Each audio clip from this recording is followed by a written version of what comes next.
आजमगढ़ की इस बौद्धिक सरजमी पर पेरियार ललई सिंह यादव और संविधान दिवस के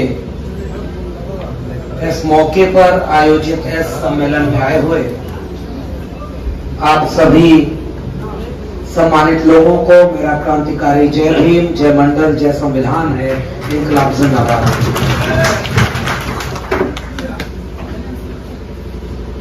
सम्मानित मंच और दोस्तों,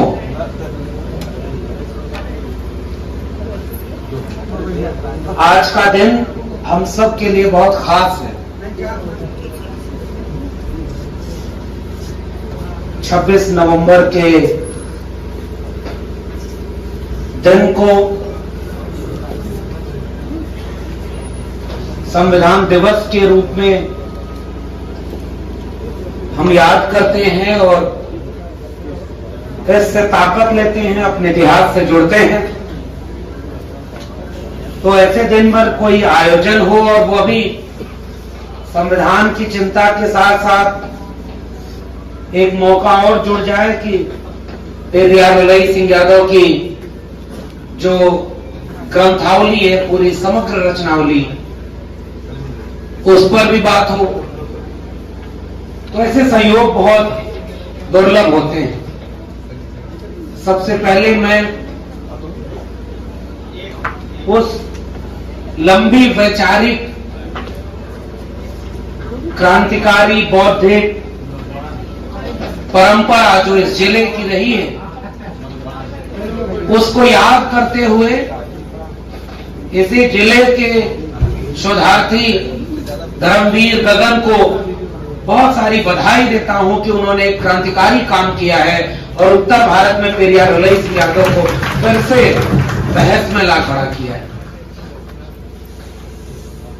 तो एक तो संविधान पर बात करनी है और दूसरे पेरियार ललई सिंह यादव के बहाने बात करनी है और तीसरे आजमगढ़ में बात करनी है। आजकल कुछ नए लोग इस जिले से जुड़कर आपके लिए और हमारे लिए कह रहे हैं कि हमारे और आपके पिछड़ेपन का कारण ये है कि हम सब मनबड़ हैं। सही, ये सही है। तो हमारे और आपके लिए आजकल यहाँ कहा जा रहा है कि इन लोगों के पिछड़ेपन का कारण है कि वो मनबड़ है। ये न हंसने की बात है और न ताली बजाने की। ये सोचने की बात है कि कोई आपके जिले का प्रतिनिधित्व करे संसद में और वो ये कहे कि मनबड़ लोगों का इलाज या तो ऊपर भेजकर हो या उन्हें जेल में भेजकर हो या ठेहुना फोड़कर हो। समझ रहे हैं ना? मैं नहीं चाहता था कि इस वैचारिक गोष्ठी को इस बात से शुरू करूं, लेकिन असल में यहां तो जागरूक लोग बैठे हुए हैं। क्या इस जिले में जागरूक, चेतना संपन्न, सजग और वैचारिक लोगों की तादाद क्या अब इतनी कम रह गई है कि इस जिले की नुमाइंदगी करने वाले लोग इस तरह के उथले बयान दें और उसके बाद भी ये शहर खामोश रहे, बर्दाश्त कर ले? तो मुझे चिंता नजर आ रही है कि ये उस विरासत का, उस प्रबुद्ध क्रांतिकारी संघर्षशील विरासत का आज कहां खड़ा हुआ है। इस जिले में एक कोने पर किसान अपनी जमीन बचाने के लिए आंदोलन कर रहे हैं, पुलिस उन्हें परेशान कर रही है, उनके आंदोलन को दबाया जा रहा है और उसकी चर्चा जिले में ही पूरी नहीं है, बाहर क्या होगी। मुझे अफसोस है कि ये क्रांतिकारी वीरों की प्रबुद्ध जमीन आजमगढ़ शायद अपनी विरासत से कोई न्याय करती हुई नहीं दिख रही है। मैं अपनी चिंता आपसे साझा कर रहा हूं और मैं यहां खड़े होकर सबसे शुरुआत में ही मनुरी में संघर्ष कर रहे उन सभी किसानों को अपनी पूरी ताकत से, पूरी हिम्मत से उनका समर्थन करता हूं और उनकी लड़ाई में अपना योगदान देने की बात करता हूं। और तब हम सारे लोगों की एक विडंबना तो है ना, कन्विंस को कन्विंस करने की। हम सारे लोग कम से कम इतने जागरूक तो हैं और सजग हैं कि आजकल इस समय किसी हवन कीर्तन में, किसी धार्मिक आयोजन में कहीं नहीं बैठे हुए पेरिया ललई सिंह को याद करते हुए संविधान दिवस मना रहे हैं। तो इसलिए आपके सामने मैं कौन सी ऐसी नई बात बोल दूंगा, या इस मंच के लोग, धर्मवीर ने तो काम किया है, उनके पास बोलने के लिए है। ज्योतिराम सर हम लोगों के बीच में है, संघर्ष का, वैचारिक हस्तक्षेप का एक लंबा अनुभव आपके पास है, आप अपनी बात रखेंगे। मेरे पास शायद ऐसी कोई नई बात नहीं है जो आजमगढ़ वाले लोगों को न पता हो। तो कुछ चिंताएं हैं जो हम आपसे साझा कर रहे हैं, और वो चिंता यही है जिसका इशारा अभी धर्मवीर ने अपने बात के आखिर में किया, कि कहीं ऐसा तो नहीं कि हम सारे वैचारिक लोगों का, जागरूक लोगों का दायरा इतना सिमटता जा रहा हो कि नेहरू हाल की गोष्ठी हो तब तो भर जाएगी, अच्छा हो जाएगा, जिले और आसपास के लोग आ जाएंगे, विमला जी, सच्चिदानंद जी, मंडल आरबी के लोग आयोजन इतनी मेहनत से, इतनी विपरीत परिस्थितियों में करेंगे तो आयोजन तो सफल हो जाएगा। लेकिन मुझे चिंता यह है कि हमारी लड़ाई क्या सफल होती दिख रही है, या वो सफल होने की दिशा में दिख रही है या नहीं। क्योंकि इस आयोजन के बाद शायद हम लोग बोलकर चले जाएंगे, आप सुनकर चले जाएंगे। अगर ये लड़ाई इससे आगे नहीं बढ़ी तो इस आयोजन का मुझे लगता है कोई औचित्य नहीं। और असल में मेरे मन में आजकल एक बिंब बन रहा है, देश भर में घूमने के बाद, चीजों को नजदीक से देखने के बाद शायद एक किस्म का बिंब बन रहा है साहित्य का विद्यार्थियों, कि हमारे समाज में बुद्धिजीवी जागरूक लोग 10वें महले पर बैठे हुए हैं, नेता चौथे 5वें महले पर है, और जनता जमीन पर खड़ी हुई है, और इन तीनों के बीच इतना अंतराल, इतना गैप है कि तीनों एक दूसरे से जुड़ नहीं पा रहे। हमारी भाषा हमारे गांव के लोग नहीं समझते। मैं एक जगह गया, उत्तर प्रदेश की बात बता रहा हूं, और गांव में जाकर के वहां एक गांव के लोगों का सम्मेलन था, और मैंने कहा कि संविधान खतरे में है। छोटा सा सम्मेलन, संविधान खतरे में है। जब मैंने उनसे ये बात कही तो पूर्वांचल का इलाका था, तो पीछे से कुछ लोग बोले ई का होला, कब से खतरे में हो गए, कैसे खतरा में। हम कहे सामाजिक न्याय की हत्या हो रही है, तो कही तो बहुत बड़ा पाप है, क्या करा था हत्या, आरक्षण खत्म हो गया, तो कहीं कोने दुकान मिला। और ये सच बात ये है कि जिन लफ्जों में हम बात करते हैं, हमारी जनता उन लफ्जों के मायने उस तरह से नहीं समझती, और ये अंतराल है हमारे और उनके बीच। और इस आलोचना में मैं खुद को शामिल कर रहा हूं। संविधान दिवस के दिन अगर इस सभागार में बैठे हुए लोग, हम सारे लोग इस बात के लिए परेशान है कि भारत का संविधान खत्म किया जाए, तो इस सभागार में बैठे लोगों को थोड़ा ही समझाने की जरूरत है कि कैसे खत्म किया जाए। और मैं तो इसे और आसान भाषा में कहता हूं, मेरी समझदारी कि कोई खत्म किया नहीं जा रहा है। असल में भारत के संविधान की मूल आत्मा को खत्म कर दिया जा चुका है। अब केवल लिबास बचा है बाहर से दिखाने के लिए, अंदर से कुछ बचा नहीं है। हम भ्रम में हैं, अपने को दिलासा दिला रहे हैं कि थोड़ा सा आरक्षण बचा है, थोड़ा संविधान बचा है, लोकतंत्र बचा है। यहां चुनाव हो रहा है, कहां से कितनी ईवीएम गायब हो जा रही है पता ही नहीं। इस देश में जब भी ईवीएम गलत वोट डालती है तो एक ही चुनाव चिन्ह पर वोट डालता है। अरे भाई, अगर ईवीएम गलत वोट डाल रही है तो एक आध बार निर्दलीय को भी एक आध वोट चला जाए। हर बार कोई गलत वोट उन्हीं को क्यों जाता है? बौद्धिक लोगों इशारे में बात कह रहा हूं, समझ जाएंगे। तो तमाम तरह की मशीनों को हैक कर लिया गया है। और चुनाव के परिणाम बदल दिए जा रहे हैं। और उत्तर प्रदेश और आजमगढ़ के लोग इस बात को मुझे इससे ज्यादा समझाने की जरूरत नहीं है। मैं तो उस समय सुन रहा था कि आजमगढ़ में जहां ईवीएम रखी गई थी, हम लोगों के बचपन में, मेरे ननिहाल में मैं जाता था उधर, तो वहां पता चलता था कि सेंधमारी हो गई, रात में चोर आए और सेंध मार करके चोरी करके ले चले गए। जमाना बीता, सेंधमारी अब हम लोगों के समय उस तरह से दिखती नहीं। अब सेंधमारी इस मुल्क के निजाम करवाते हैं। बाहर का गेट बंद है जिसमें ईवीएम रखी हुई है, पीछे से दीवार तोड़ करके सेंधमारी हो गई। इसी आजमगढ़ का कांड हुई थी कि नहीं हुई थी? कैसा आपने सुना ना? अब कहां लोग तो बचे हुए? मशीन हैक कर लिया, सिस्टम हैक कर लिया। जहां चुनाव हार रहे हैं वहां 2000-4000 से जीत करके वो अपनी सरकार बना रहे हैं। जीते हुए प्रत्याशियों को बिहार के भी साथी आए हुए हैं।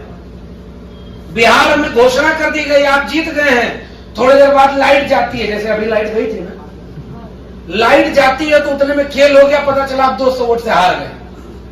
सही है ये गलत? ये उत्तर प्रदेश में आजमगढ़ के बगल में जौनपुर के लोग आए हुए हैं।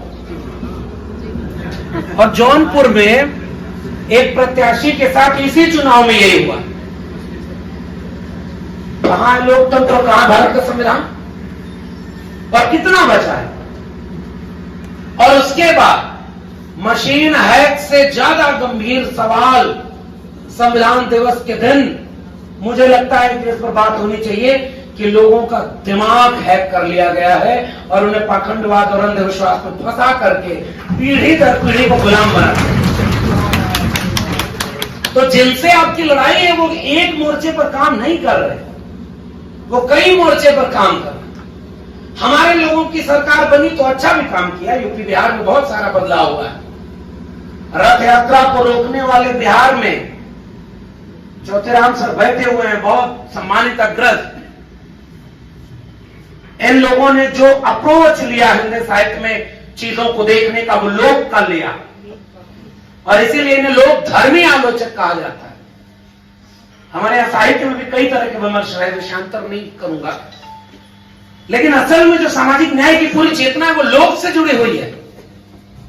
तो बिहार के लोक में तो ये था, चूंकि मैं अभी अपने परिवार से ही शादी ब्याह के माहौल से निकल कर आया हूं। लेट इसलिए आया कि पिछले 2 दिन से सोया ही नहीं हूं, अभी भी नहीं सोया हूं। तमाम जिम्मेदारियां थी, इसलिए आयोजकों से माफी भी मांगता हूं। हमारे यहां पहली बार हमने ये किया कि बिना बाभन के ब्याह हो गए। अरे पहली बार। और मुझे बड़ा आश्चर्य है, तमाम लोग यहां के आए हुए थे।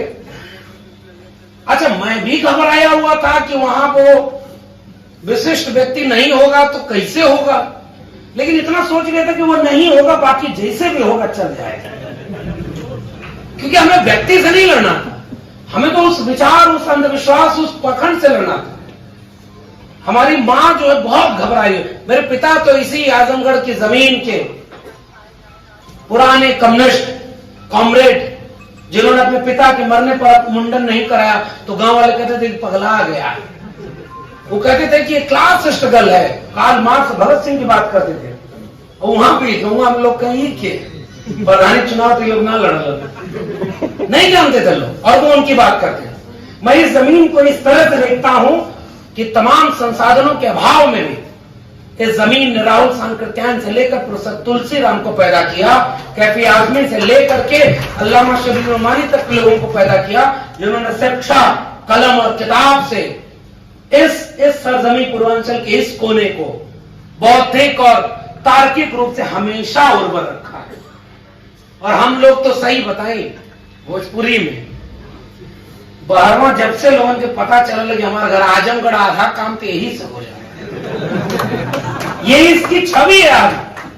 तो ये 2-4 जमूरे टाइप के लोगों के नेता बन जाने से इस जिले की छवि नहीं बदलने वाली। मेरे लिए ये जिला प्रोफेसर तुलसीराम का जिला था, है और रहेगा। मैं वहां से ऊर्जा लेता। तो उस तरह से जब कान से लड़ने के लिए सब हुआ और हो गई शादी,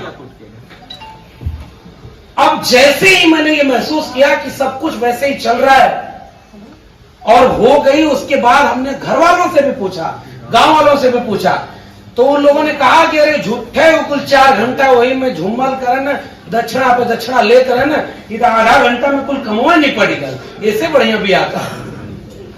अच्छा, इसके लिए कोई क्रांति करने की जरूरत नहीं थी, इसके लिए किसी से लड़ने की जरूरत नहीं थी। हमने अपने आगे नाव को फोड़ लिया। हमने उससे पूछा कि कमवा तो तू ही करावाला, तो कह कौन कमवा हमें कराई। पंडित जी क्या कर तो मंत्र पढ़ा, हमने कहा समझ में तो आवाला, कुछ ना आवा। और आज हमारे घर पे हर बात सर एक सज्जन आए, उन्होंने एक बड़ा दिलचस्प वाकया, पुराने लोग इस पर शोध करें, हम लोग भी खोजेंगे। उन्होंने कहा कि कन्यादान का जो मंत्र आज भी हिंदू रीति रिवाज में पढ़ा जाता है। और मैं जा रहा था जब बिहार अपनी बौद्धिक जमीन, अपने लोग को ढूंढने, अपनी राजनीति के चश्मे से, तो मुझे डोला प्रथा याद आ रही थी। और उस मंत्र का अर्थ उन्होंने बताया, मैं अभी पुष्टि नहीं कर रहा हूं, मैं भी इसको खोजूंगा, कि कन्यादान से लेकर के विवाह के तमाम मंत्रोच्चार वो वही डोला प्रथा का संकेत करते हैं कि पहले अगर किसी दलित, पिछड़े, वंचित, शोषित घर में शादी विवाह होगी तो पहले दुल्हन विदा होकर 2 दिन के लिए किसी और के घर जाती थी और उसके बाद आपके यहाँ आती थी। यह अगर आपका समाज है तो आप किस बात के लिए कहते थे कि सोने की चिड़िया और विश्व गुरु हैं? अरे ऐसा तो पूरी दुनिया में कहीं नहीं होता। ऐसा जाति और धर्म के नाम पर इस देश में हुआ है जिसे आज भी आने वाली पीढ़ियों को आप बता नहीं सकते। ऐसी ऐसी प्रथाएं यहाँ पर, और उससे लड़ाई लड़ी बिहार के लोगों ने। और आज भी हम एक बार सर कह रहे थे कि लोग के पास जाना चाहिए धर्म को खारिज करने के लिए, तो हमने कहा डी बाबा का पूजा हो ले, आप लोग भी जानते हो डी बाबा, तो हमने कहा उसको पूजो। तुरंत एक वरिष्ठ व्यक्ति आया और कहा कि ये जो डी बाबा पूजाते हैं ये अभी वही गांव, मोहल्ले, कस्बे के वो सामंती जातिवादी लोग थे जिनके सामने से अगर विदाई हो रही है तो दुल्हन 2-3 दिन के लिए वहीं रख लेते थे। और वो लोग ये कह रहे हैं कि बहुत पुरानी बात नहीं, 30-40 साल पुरानी बात है। कहां है आपकी मनुष्यता और कहां है आपका भारत का संविधान कितना लागू हुआ था? मेरा सवाल ये, जो लोग जिनके जीवन का कद और अहमियत कीड़े मकोड़ों की जैसी थी जब भारत का संविधान नहीं था। भारत के संविधान ने पीढ़ी दर पीढ़ी वंचित शोषित लोगों को एक ऊबड़ खाबड़ जमीन पर एक संवैधानिक बुलडोजर चला करके सबको बराबर कर दिया। एक व्यक्ति एक वोट का अधिकार है, इसलिए भारत के संविधान को याद है। और इसलिए मैं याद कर रहा हूं आज के दिन भारत के संविधान के खात्मे की बात, कि वो जो लड़ाई बिहार में लड़ी गई, वहां से चल करके कर्पूरी ठाकुर से लेकर के त्रिवेणी संघ मुझे याद आता है, और उत्तर प्रदेश में अर्जक संघ उसमें काम कर रहा था। जब हमने ये पढ़ा, जाना, समझा, तो ये पाया कि हमारी तो वैचारिक विरासत कहीं और थी जिसे हमें पढ़ाया ही नहीं गया। ब्राह्मणवाद की क्या पहचान, गिट पिट बोले करे न काम। आज ही शाम को ये हुआ, 2 आदमी पूरा भभूत लगाए, उन सबों को देखे कि भाई इनके यहाँ बिया हुआ भरल, अभी टेंट वेंट ऐसे परल, आगे हर महादेव करके। तो मैं ऊपर खड़ा था, मैंने कहा तो कहे कुछ दे महादेव के नाम पर। तो हमने कहा क्या? तो कहे कुछ भी दक्षिणा। तो हमने कहा कि यहाँ नहीं दी जाती।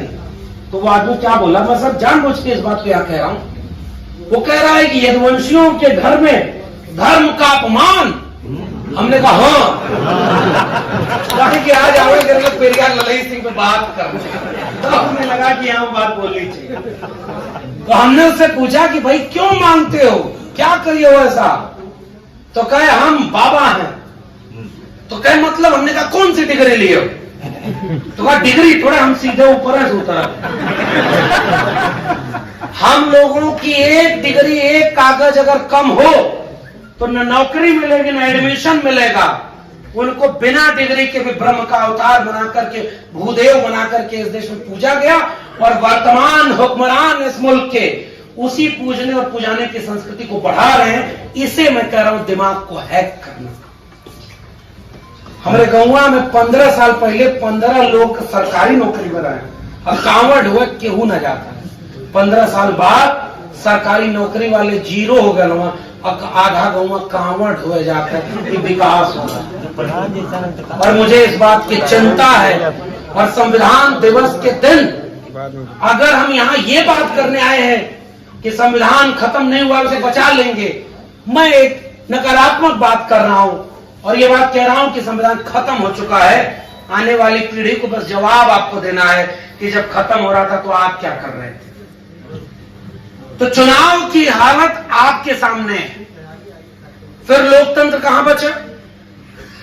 न्यायपालिका, कार्यपालिका में भी पुराने लोग हैं। हमारे मंडल आर्मी साथी बैठे हुए, अनुरोध, अकेले लड़ा था भैया। मंडल आर्मी के लोग संविधान को बचाने, मंडल कमीशन की रिपोर्ट को लागू कराने। एक बार सोच के देखिए, मंडल लागू किया तो आंदोलन करना पड़ा, तब मंडल लागू हुआ। उसी इतिहास में नहीं जाऊंगा, वक्त बहुत हो गया है। चौथीराम सर को हम लोग सुनेंगे। उसके लिए आंदोलन करना पड़ा, लागू हो गया तो कोर्ट में लड़ना पड़ा ना। ये तो शुक्र है बीपी मंडल का कि उन्होंने इतनी शानदार रिपोर्ट बनाई थी कि 9 जजेस की बेंच में भी ये बात खारिज नहीं हो पाई कि इस देश में सामाजिक और शैक्षणिक पिछड़ेपन का आधार जाति है, इसलिए ओबीसी को आरक्षण जाति के आधार पर दिया जाएगा, आर्थिक आधार पर नहीं। वो मंडल कमीशन की अनुशंसा इतनी शानदार और इतनी तार्किक थी, इसके लिए लड़ाई लड़नी पड़ी। और कोर्ट में जब आप जीते तभी क्रीमी लेयर का एक फाउंडेशन लगा दिया गया कि आपके समाज के जो लोग लड़ सकते थे उनको इस सुविधा से ही बाहर कर दिया गया। और समाज कांवड़ होने मस्त था। उस पूरे न्यायपालिका के इतिहास को देखिए, आरक्षण लागू नहीं हो रहा है, जहां हो रहा है उसका वायलेशन हो रहा है। और एक तो नया आरक्षण आ गया पिछले दिनों, उसको कुछ लोग सुदामा कोटा का आरक्षण कहते हैं, ईडब्ल्यूएस आरक्षण। 7 दिन सुनवाई, 40 याचिकाएं, उस कोर्ट में ऑनलाइन बहस है। आप लोगों को सुनना चाहिए इस मुल्क के आज के हालात को जानना हो तो। और इस मुल्क में सामाजिक न्याय की बात करने वाले केवल 2 दल, और 2 भी नहीं कह रहा हूं, 1.5 दल, क्योंकि राष्ट्रीय जनता दल ने लोकसभा में निर्णय नहीं लिया था, राज्यसभा में आने के बाद उन्होंने निर्णय लिया और विरोध किया ईडब्ल्यूएस का। एकमात्र पार्टी है डीएमके, जो पेरियार की जमीन की पार्टी है, उसने खुल करके ईडब्ल्यूएस आरक्षण का विरोध किया। और उसके बाद जब कोर्ट की सुनवाई हुई तो अंत में क्या निर्णय आया आप सबको पता होगा।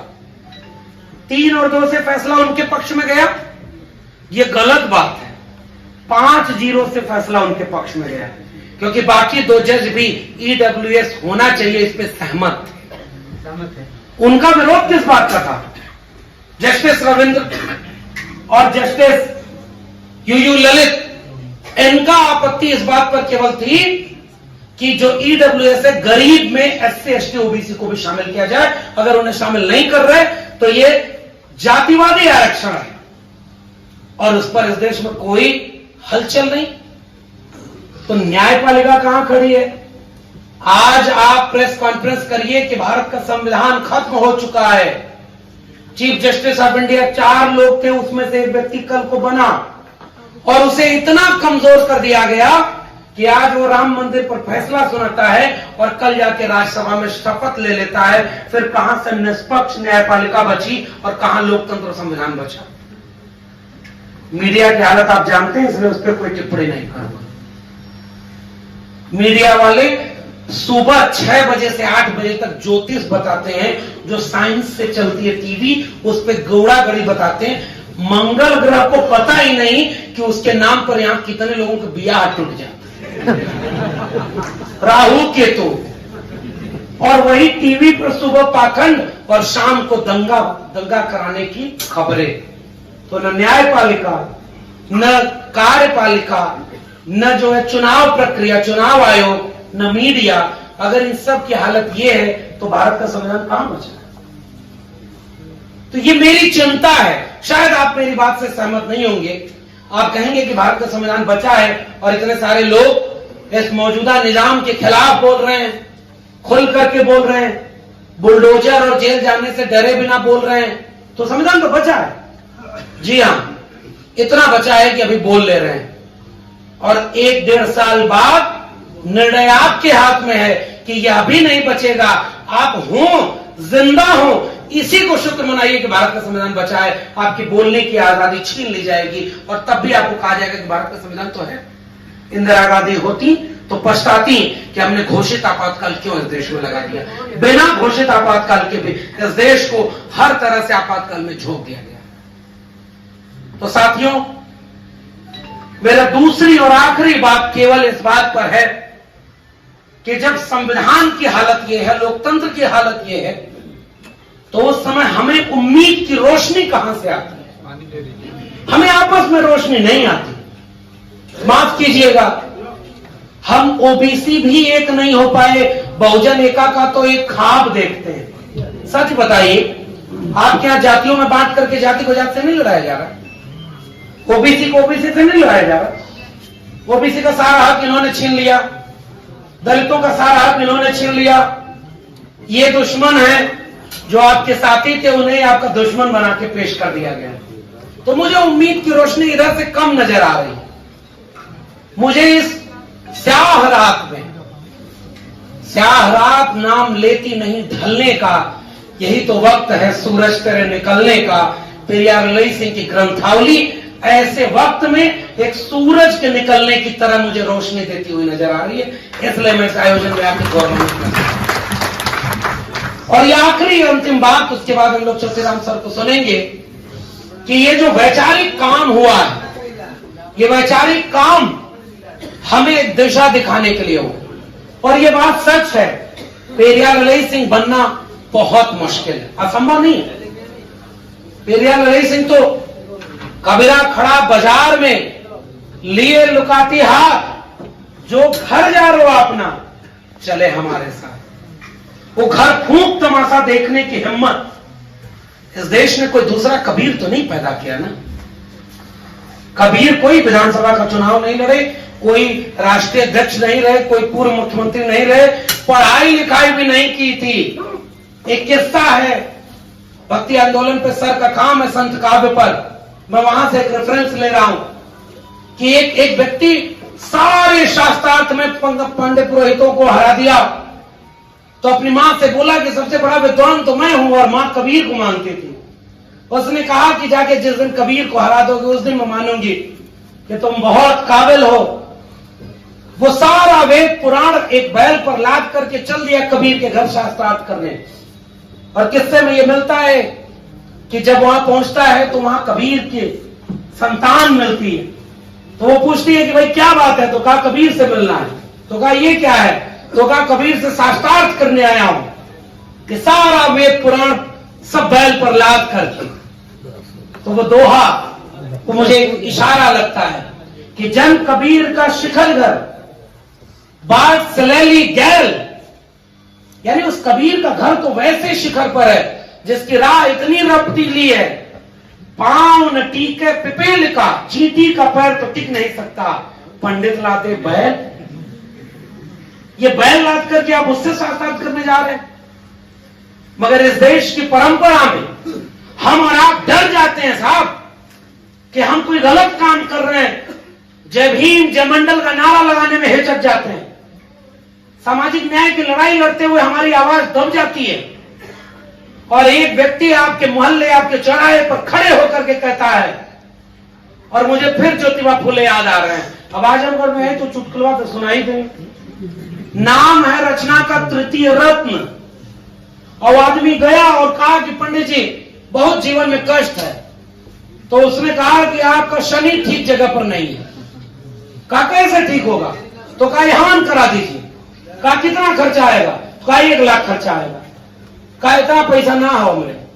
तो कहा अच्छा तोरे को सेल लगा देते 50% डिस्काउंट, आधा पैसा था, शनि ठीक जगह पे आ जाएगी। वो आदमी कहा इतना पैसा भी ना। फिर वो कहा कि अच्छा ऐसा है कि 10,000 रुपया दे दा तो आप शनि ठीक कर दे। वो कहा लगे हमारे पास इतना ना है। फिर वो कहा कि अच्छा ऐसा है कि 1,000 रुपया था, 1,001 रुपया एक वो मंत्र दे देती है, पढ़त रहिए शनि ठीक हो जाए, और जब पैसा हो जाए तो पड़की वाले हवन करा लिया। वो आदमी खड़ा होकर जेब दिखा के बोला कि हमारे जेब में एक फूटी कौड़ी नहीं।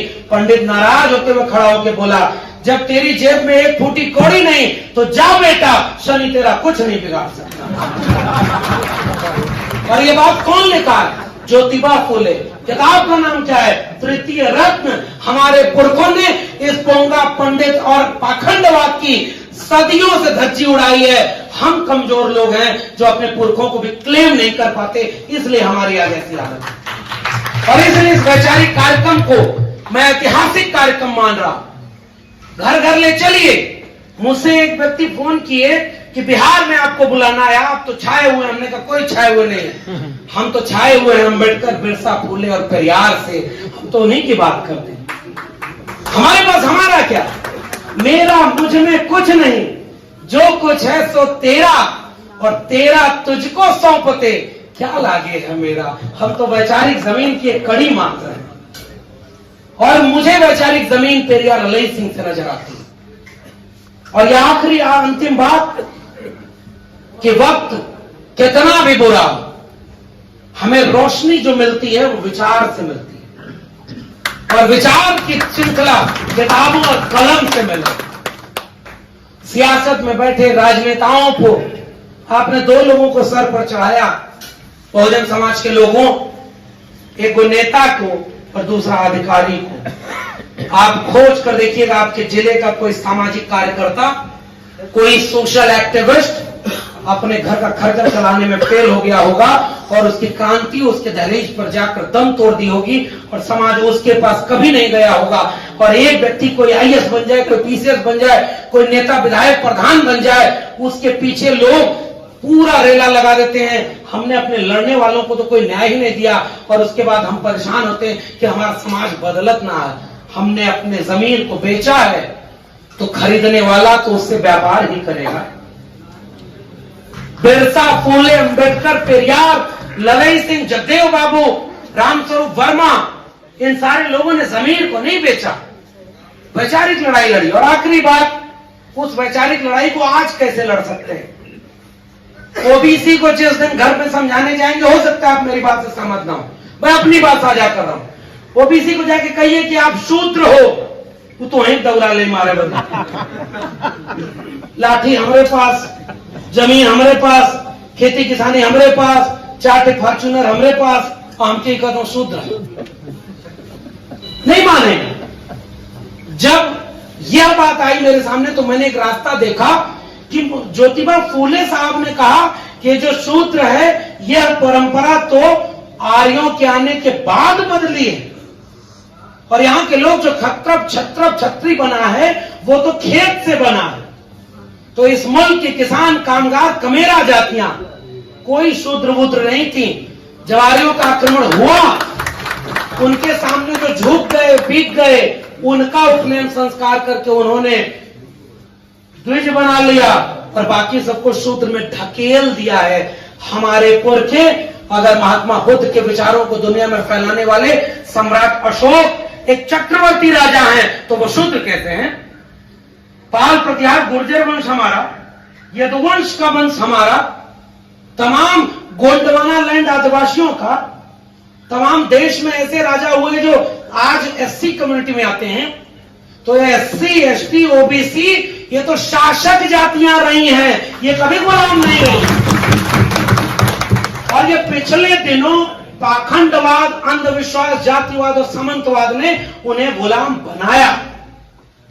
वापस हमें गुलामी को दूर करना है, एक बात। और दूसरी बात, गुलाम को गुलामी का एहसास करा तो बेड़ियां खुद ब खुद तोड़ लेगा, ना तोड़त हम खुद, बड़ा दिक्कत है।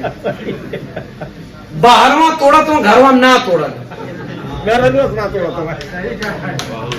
मेहरारुओं को कहते हैं मेहरारू ना माने ले। मेहरारू को दोष दे करके आपने सारा ठीकरा महिलाओं पर फोड़ दिया। महिलाओं को घर में कैद किसने किया? महिलाओं को बाहर जाने से किसने रोका? महिलाओं को पढ़ने जाने से किसने रोका? और हम बार बार चुटकुले में भी कहते हैं कि मेहरुआ ना मानत है। इस देश के पुरुष क्या सुधर गए हैं क्या? ये मेरा सवाल है आपसे। सब बिगड़े हैं उतना जितना बिगड़ना चाहिए। आखिरी सुझाव मेरा, यही बात खत्म कर रहा हूं, जोड़ने के सूत्र खोजने होंगे।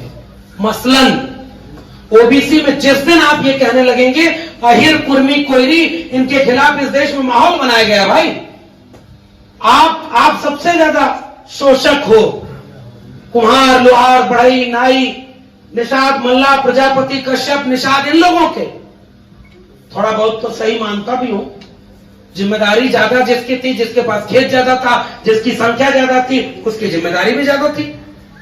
लेकिन सारी जिम्मेदारी क्यों? क्योंकि आपको विलन बनाकर पेश कर दिया जाए और असली दुश्मन से आपको पहचानने न दिया जाए कि आपको लड़वा कौन रहा है। अच्छा, मान लीजिए इस उत्तर प्रदेश में ही अहिर, कुर्मी, कोयरी 3 जाति बदनाम है ना, उत्तर प्रदेश बिहार दोनों मिला, खुल के बात होनी चाहिए ना भाई। आजमगढ़ की बौद्धिक जमीन पर जलेबी बनेगे से काम ना चला। 3 जातियां सबसे बदनाम है ना, सारा हक इन्होंने ले लिया। उत्तर प्रदेश में कितना वाइस चांसलर इन जातियों के हैं, कितना जो है ब्यूरोक्रेट इन जातियों के हैं, कितने जज इन जातियों के हैं, कितने सेक्रेटरी रैंक के ब्यूरोक्रेट इन जातियों के हैं। अगर इन जातियों ने हक छीना तो लेके कहां चले गए? यह बात जानते हैं कौन बताया? जो ब्यूरोक्रेट, जज, वकील, वाइस चांसलर, प्रोफेसर, डीन, प्राचार्य 98% वो लोग बने बैठे हैं जिनकी आबादी 2% भी नहीं है। वही आपको समझाता है कि आपका हक तो आपका भगवा छीन लिया और इसीलिए वो जाति जनगणना नहीं होने देना चाहते। अगर तुम कहते हो कि उन्होंने हक छीन लिया तो जाति जनगणना कराओ ना भाई, तो देश में बताओ कि किसने किसका हक छीना। और अगर वाकई ओबीसी के कुछ जातियों ने बाकी जातियों का हक छीना है तो बाकी जातियों के न्याय के लिए ओबीसी के उन जातियों से उनका हक छीना भी जाना चाहिए। मैं सुधार की बात भी कर रहा हूं, लेकिन असल में इसका इस्तेमाल आपको लड़वाने में किया जा रहा है। ऐसे ही दलितों में किया जा रहा है, ऐसे ही आदिवासियों में किया जा रहा है। तो मेरे सामने सूत्र नजर आता है इस बौद्धिक सरजमीन के लोगों। गांव में अगर आप जाएंगे तो आपसे आपकी जाति आपसे पहले चली जाती है और इसलिए जोड़ने का सूत्र संघर्ष का है, विचार का है।